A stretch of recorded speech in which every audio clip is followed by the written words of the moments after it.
मुख्यमंत्री रावसाहेब दानवे यांना मराठा आंदोलकांनी घेराव घातल्यानं एकच गोंधळ उडाला होता। जालन्यातील गोलापांगरी येथे रावसाहेब दानवे आणि अर्जुन खोतकर यांची आज प्रचार सभा होती। यावेळी मराठा आंदोलकांनी त्यांना घेराव घालत एक मराठा लाख मराठा अशी घोषणाबाजी केली। त्यामुळे त्या ठिकाणी काही भाजप कार्यकर्ते देखील दाखल झाल्याने बाचाबाची सुरू झाली। यावेळी दानवेंनी कार्यकर्त्यांना जायला सांगितलं। आपण ही दृश्य तिकडची पाहतोय।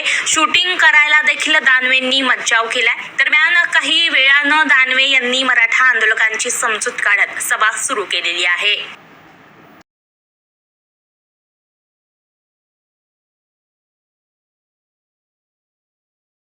मला तुमच्या याला काही विरोध नाही, तुम्ही कार्य चांगले करता सर्व काही।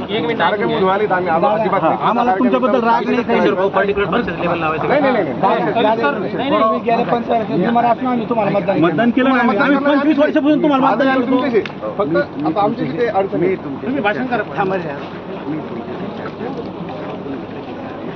साहेब तुमच्याबद्दल आम्हाला आदर आहे ना, आम्ही म्हणतो तुमच्याबद्दल रागत नाही ना।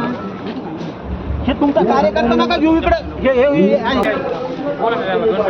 गावपातळीवर काम करण्यासाठी आपल्याला आमदार केलेला आहे, आपल्याला पंचायत समिती आहे, आपल्याला जिल्हा पंचायतीचं सदस्य आहे आणि म्हणून एखाद्या खासदाराला